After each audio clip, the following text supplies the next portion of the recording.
हरे कृष्णा। ओम नमः शिवाय। कल हमने कथा में बात करी थी कि किस प्रकार से नारद मुनि माता पार्वती से मिलने आते हैं और उन्हें समझाते क्या हैं, उन्हें बताते हैं कि माते, कार्तिकेय और गणेश एक योग्य भवन की तलाश में संसार का भ्रमण कर रहे हैं, किंतु मैं ये भी जानता हूँ कि कैलाश के योग्य उन्हें भवन कहीं नहीं मिलेगा और वो निराश होकर लौट आएंगे।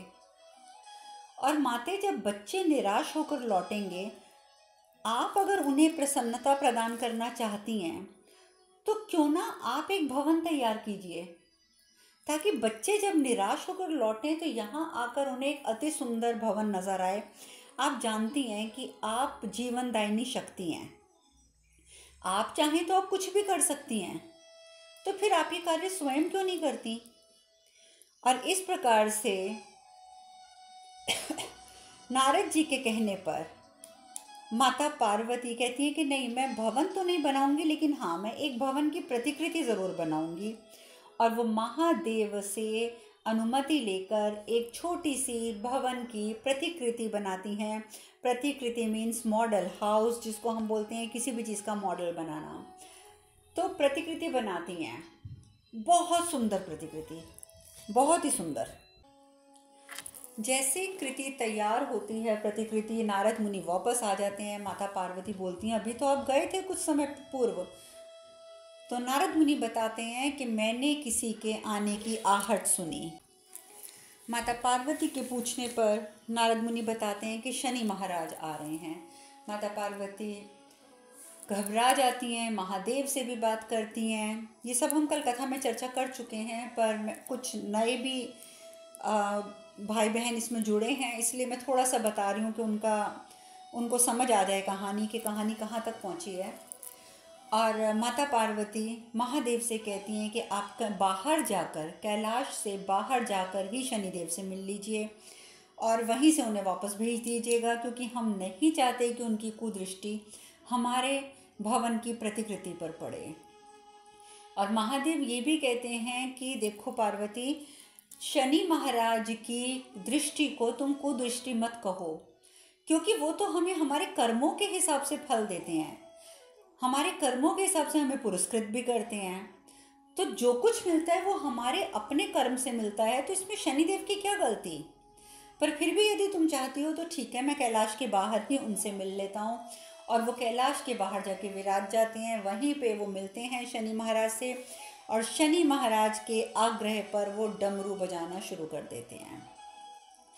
इधर माता पार्वती ये सोचकर कि डमरू बजा रहे हैं, यानी कि हमें संकेत कर रहे हैं कि शनि महाराज जो हैं वो कैलाश की ओर आ रहे हैं, ये सोचकर वो अपने हाथों से बनाई हुई अपने भवन की प्रतिकृति को जलाकर भस्म कर देती हैं कि शनिदेव की कुदृष्टि पड़ेगी, भस्म होगी, उससे तो अच्छा है कि अपनी कृति को हम खुद ही भस्म कर दें।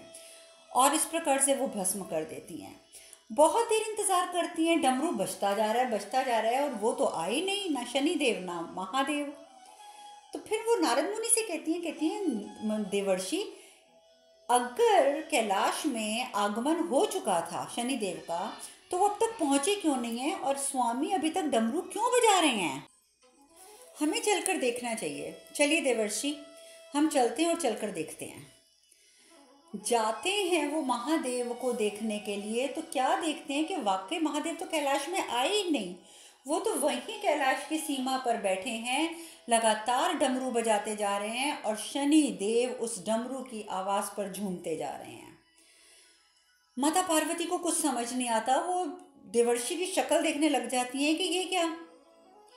अब देवर्षि जो हैं वो भी घबरा जाते हैं, वो फटाफट अपनी आंखें नीची कर लेते हैं। अब क्या जवाब दें माता पार्वती को, क्योंकि देवर्षि ने कहा था ना कि डमरू बजाना महादेव का एक संकेत है, इसका मतलब है कि विपत्ति जो है वो आपके पास आने वाली है, कैलाश पर पहुंच चुकी है।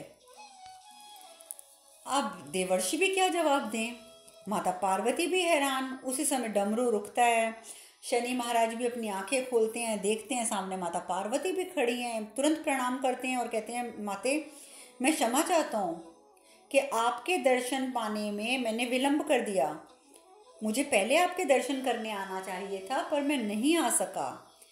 परंतु मैं एक बात जानता हूँ माते कि आपके और महादेव के दर्शन करके मैं धन्य हो गया, क्योंकि मैं आप दोनों के दर्शन करने आया था। परंतु सहसा न जाने क्यों मेरे मन में आया और मैंने प्रभु से कह दिया, निवेदन करा कि प्रभु आप डमरू बजाइए।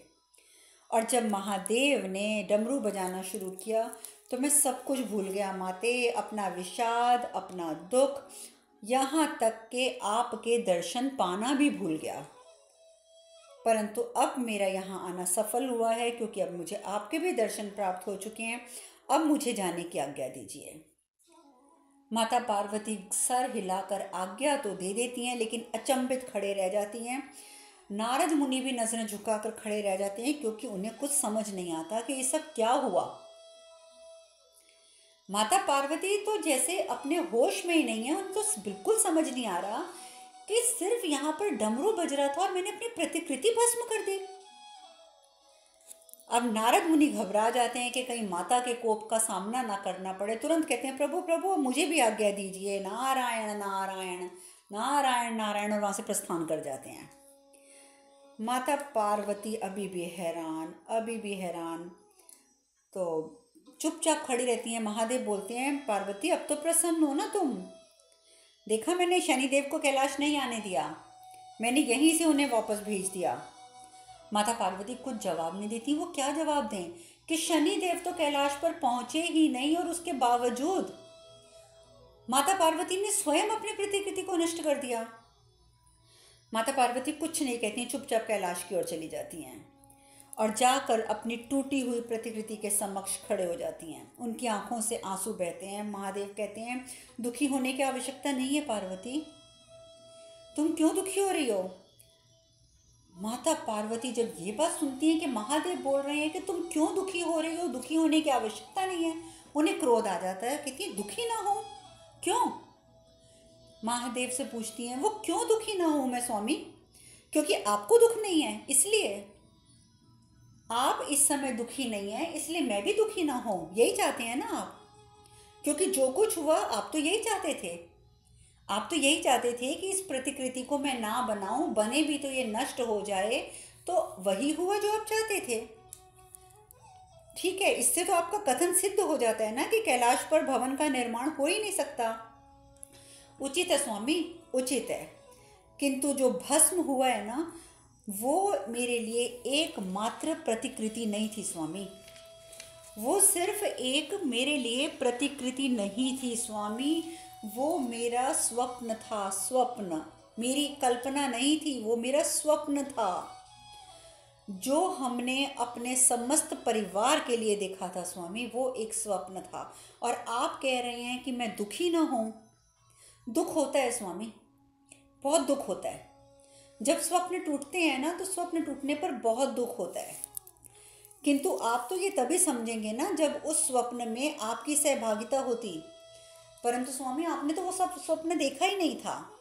आप तो शुरू से ये चाहते हैं कि कैलाश पर भवन ना बने। वो स्वप्न तो सिर्फ हमारा था, हमारा परिवार के लिए वो स्वप्न था, इसीलिए तो आपको दुख नहीं है। दुख तो सिर्फ हमें है। परंतु स्वामी, आज ये सिद्ध हो गया कि ये स्वप्न हमने अकेले देखा था, और आज ये स्वप्न के टूट जाने पर भी हम अकेले ही हैं। अकेले, कोई नहीं है हमारा, कोई नहीं है हमारे साथ हमारे दुख में। स्वप्न भी हमने अकेले देखा था, स्वप्न को तोड़कर भस्म कर दिया, वो भी हमने अकेले किया। आज अगर हम दुखी हैं तो भी हम अकेले हैं स्वामी। आज ये सिद्ध हो गया कि हम अकेले हैं। महादेव चुपचाप सुनते रह जाते हैं, कुछ नहीं कहते वो अपने अर्धांगिनी से। वो उस मिट्टी को देखते रह जाते हैं। माता पार्वती वहाँ से चली जाती हैं। महादेव वहीं खड़े खड़े उस प्रतिकृति की भस्म हुई मिट्टी को घूरते रह जाते हैं। माता पार्वती को सब बातें याद आती हैं कि किस प्रकार हमने पूरे परिवार ने एकत्र होकर भोजन किया था, बरसात आई थी, और किस प्रकार कार्तिकेय ने कहा कि यदि हमारे पास भवन होता तो आज हमारे इस उत्साह में, जो हम यहाँ पर बैठकर इतने प्यार से एकत्र होकर भोजन कर रहे हैं, उसमें विघ्न ना पड़ता। उनको सब कुछ याद आता है, किस प्रकार से नारद मुनि ने उन्हें बताया, प्रतिकृति बनी, बच्चों ने अपनी अपनी इच्छाएं बताई कि वो भवन में क्या क्या चाहते हैं। उनको एक एक चीज़ याद आती है, और उधर महादेव वो भी माता पार्वती को उदास देखकर स्वयं भी उदास हो जाते हैं। माता पार्वती मन ही मन में सोचती हैं, ये हमने क्या किया, क्या किया, ये हमने अपने ही भवन की प्रकृति की रक्षा नहीं कर सके। हम इतने विचलित क्यों हो गए थे? क्या हमने स्वयं ही अपनी प्रतिकृति का विनाश कर दिया? क्या से क्या हो गया, कुछ समझ नहीं आ रहा, हमने आखिर ये क्यों किया? माता पार्वती भी नहीं समझ पा रही। क्या वो चाहती तो क्या वो आंखें बंद करके देख नहीं सकती थी कि शनिदेव जो है वो कैलाश में आ भी रहे हैं या नहीं? उन्होंने कुछ नहीं सोचा, कुछ नहीं समझा, विचलित हुई और अपनी ही प्रतिकृति का विनाश कर दिया। बहुत परेशान है, उनकी आंखों से आंसू बहते जाते हैं। महादेव पास आते हैं, कहते हैं, पार्वती तुमने कहा कि तुम अकेली हो, यही कहा ना पार्वती तुमने कि तुम अकेली हो। मैं तुम्हारी इस अनुभूति का, इस अनुपूर्ति का कारण जानना चाहता हूँ पार्वती। तुम्हें ये क्यों लगा कि तुम अकेली हो? क्या दाम्पत्य जीवन में ये अनिवार्य है कि पति और पत्नी सदैव एक दूसरे के कथन से सहमत हों? क्या ये जरूरी है कि पति जो कहे वो पत्नी के लिए सही हो और पत्नी जो कहे वो पति के लिए सही हो? क्या ये जरूरी है कि दोनों एक दूसरे की बात को हमेशा सही सिद्ध माने, सही कहें? क्या विचारों की भिन्नता दोष है?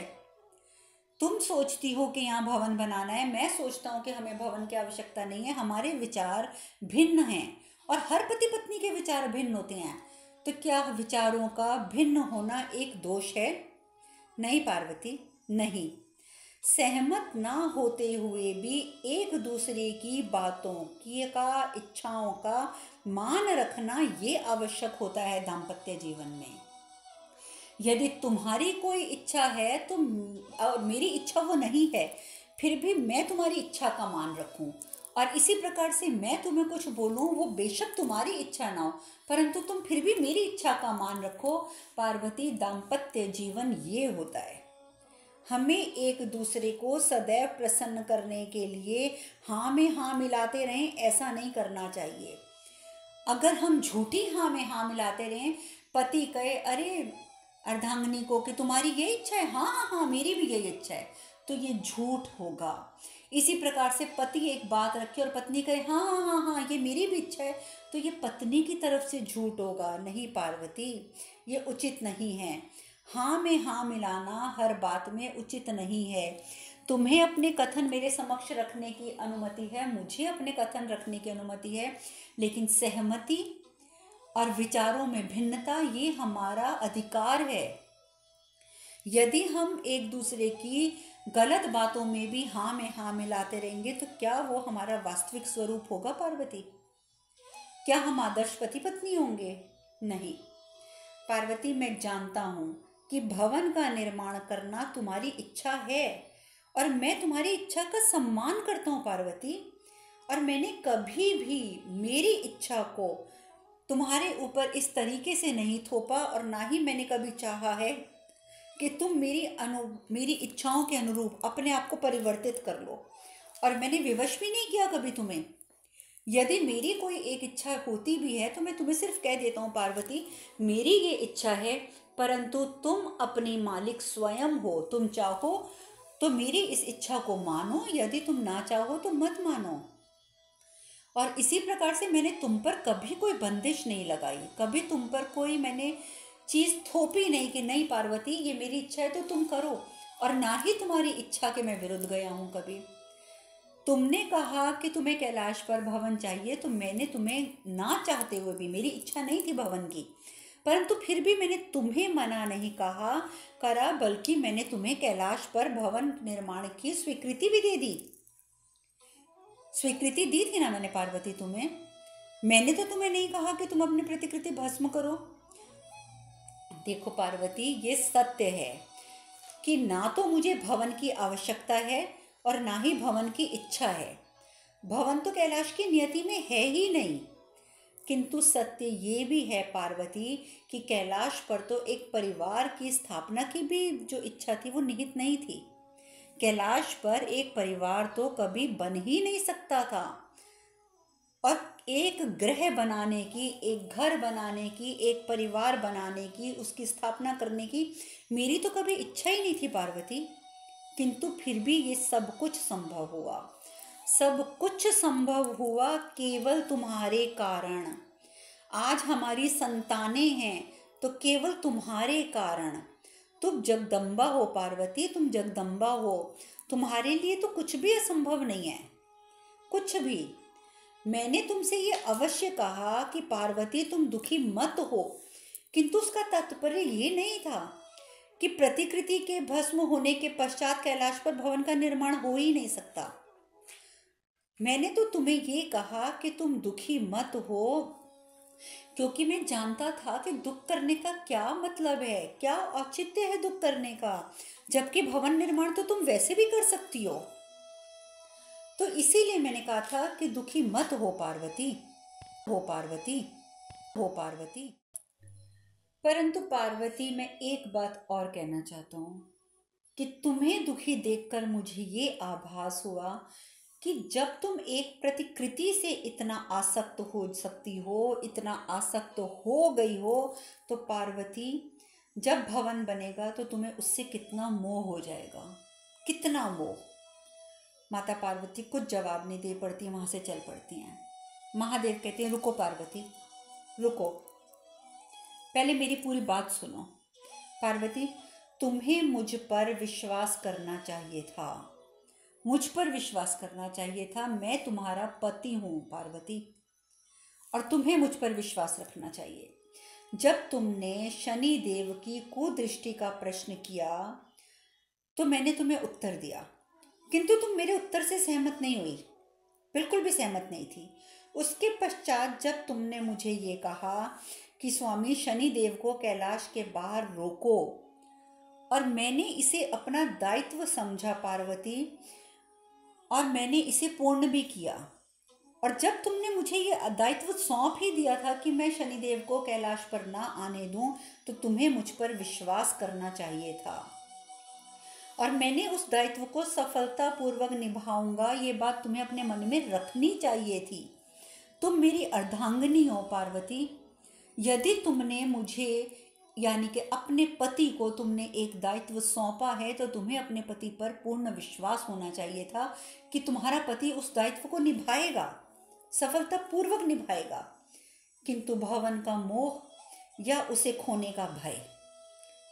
देखिए, मोह और भय, इसकी चर्चा हम पीछे बहुत ज़्यादा विस्तृत रूप में कर चुके हैं जब महादेव ने ज्ञान सभा में ये चर्चा करी थी। तो आज मैं इस चीज़ को यहाँ पर विस्तार में बात नहीं करूँगी। परंतु महादेव कहते हैं देखो पार्वती, भवन का मोह, और जिस चीज़ का मोह होता है हमें, उस चीज़ के खोने का भय भी हर इंसान में होता है। वही बात महादेव कह रहे हैं कि भवन का मोह और उसे खोने का भय, ये मुझ पर विश्वास करने से ज़्यादा महत्वपूर्ण हो गया तुम्हारे लिए। तुम्हें उस भवन से इतना मोह हो गया था, उस प्रतिकृति से इतना मोह हो गया था, और उसके खोने का इतना भय हो गया था कि तुम्हारे लिए मुझ पर विश्वास करना महत्वपूर्ण ही नहीं रहा। तुम्हारे मन में ये विचार तो आया ही नहीं कि तुमने अपने पति को एक दायित्व सौंपा है तो तुम्हारा पति उस दायित्व को पूर्ण करेगा। नहीं पार्वती, मैं एक बात कहना चाहता हूँ कि किसी भी संबंध को सबसे अधिक यदि हानि पहुँचती है तो वो तब पहुँचती है जब उसमें शंका उत्पन्न हो जाती है, जब उसमें संदेह उत्पन्न हो जाता है। और तुम्हारे मन में भी शंका वास करती है पार्वती मेरे प्रति, तुम्हारे मन में शंका वास करती है मेरे प्रति। यदि शंका ना होती तो मुझे सौंपे गए दायित्व को तुम हमेशा याद रखती, मुझ पर विश्वास रखती, और तुम्हारे मन में ये सवाल कभी ना उठता कि महादेव उसे वहाँ रोकेंगे शनिदेव को या नहीं रोकेंगे। नहीं पार्वती, शंका तो तुम्हारे हृदय में है मेरे प्रति। तुम्हें लगता है कि मैं तुम्हारी इच्छाओं को पूरा ही नहीं करना चाहता, किंतु तुम भूल गई हो पार्वती, भूल गई हो कि अग्नि को साक्षी मानकर मैंने तुम्हारा पाणी ग्रहण किया था। अग्नि को साक्षी मानकर मैंने शपथ ली थी। स्मरण करो पार्वती, उन वचनों को स्मरण करो जो हमने एक दूसरे को दिए थे। हमने एक दूसरे को वचन दिए थे, तो क्यों दिए थे? ये सोचो पार्वती, हमने एक दूसरे को वचन क्यों दिए थे? तुमने भी तो मुझे वचन दिया था ना कि मैं आपके साथ सुखी रहूंगी, आपके घर पर सुखी रहूंगी, जहां आप रहेंगे वहां मैं रहूंगी, आपकी इच्छाओं का मान करूंगी। और मैंने भी तुम्हें वचन दिया था कि मैं भी तुम्हारी इच्छाओं का मान करूंगा, मैं अपने दायित्वों को भली भांति निभाऊंगा। पार्वती, कहाँ चूक हो गई, कहाँ चूक हो गई हमसे कि आज तुम्हारे मन में मेरे प्रति शंका है? पार्वती, याद करो उन वचनों को, तुमने क्या कहा था और मैंने क्या कहा था। और याद करो कि मैंने अगर तुम्हें वचन दिया था तो वो मैंने क्यों दिया था, तुमने क्यों दिया था। पार्वती, हमने एक दूसरे को वचन इसलिए दिए थे कि हम दोनों एक दूसरे को प्रेम पूर्वक समर्पित होना चाहते थे। हमने ये सोचा था विवाह के समय कि हम एक दूसरे के प्रति सदैव समर्पित रहेंगे, एक दूसरे की इच्छाओं को समानता के साथ स्वीकार करेंगे। तुम मेरी इच्छाओं को स्वीकार करोगी, मैं तुम्हारी इच्छाओं को स्वीकार करूंगा, ताकि हम दोनों को इस दाम्पत्य जीवन में एक दूसरे की अपेक्षा का मान रहे। हमने वचन इसलिए दिए थे। और आज तुम उन वचनों को भूल गई पार्वती।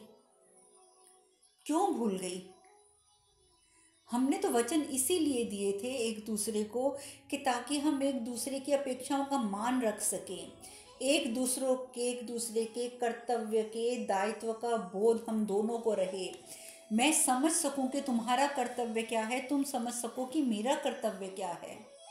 पार्वती, तुम्हारा कर्तव्य तुम्हें ये कहता है कि तुम्हें अपनी संतानों के लिए एक घर की, एक भवन की आवश्यकता है। मेरा दायित्व ये कहता है कि मेरा दायित्व है इस संसार का मोह माया से दूर करके मोह माया का विनाश करना। तो यदि मैं कैलाश पर भवन बनाता हूँ तो मैं तो अपने दायित्व से ही हट जाऊंगा, जो संसार के प्रति मेरा दायित्व है। परंतु फिर भी मैंने तुम्हारे दायित्व को मान दिया और तुम्हें भवन बनाने की अनुमति दी। परंतु पार्वती, तुमने अपनी गलती से उस प्रतिकृति को नष्ट किया। तुम्हारी गलती क्या थी? मुझ पर शंका करना। तुम्हारे मन में ये भाव क्यों आया कि तुम्हारा पति अपना दायित्व नहीं निभा सकता? पार्वती, हमें एक दूसरे के कर्तव्यों के दायित्वों को समझना होगा, सदैव उनका बोध करना होगा। तुम्हें हर प्रकार से अपने जीवन में सम्मिलित किया मैंने पार्वती, हर प्रकार से।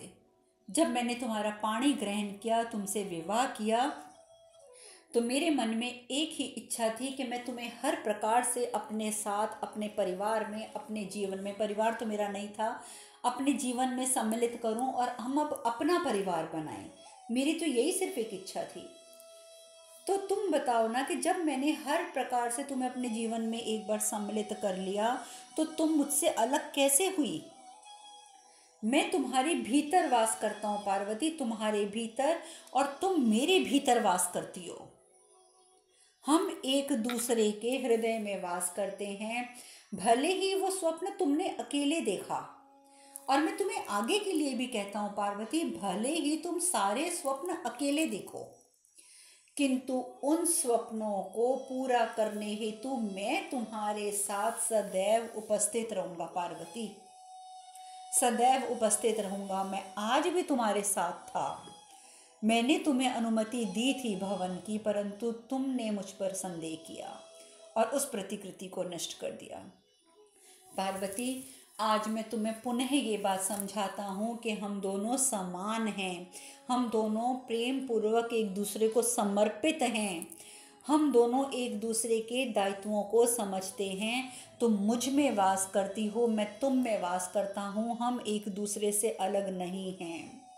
और आज मैं तुम्हें फिर कहता हूँ कि स्वप्न बेशक तुम अकेले देखो, परंतु उन स्वप्नों को पूर्ण करने के लिए मैं सदैव तुम्हारे सामने, तुम्हारे साथ उपस्थित रहूँगा। ये वचन मैं तुम्हें आज पुनः देता हूँ पार्वती। और इस प्रकार से महादेव ने माता पार्वती को बहुत कुछ समझाया। अब आगे क्या हुआ ये चर्चा हम कल करेंगे। आज हम कथा में यहीं विश्राम लेते हैं। हरे कृष्ण कृष्ण कृष्ण हरे हरे, हरे राम राम राम हरे हरे। आप सब खुश रहें, सुखी रहें, स्वस्थ रहें। हरे कृष्णा। ओम नमः शिवाय। ओम नमः शिवाय। ओम नमः शिवाय। ओम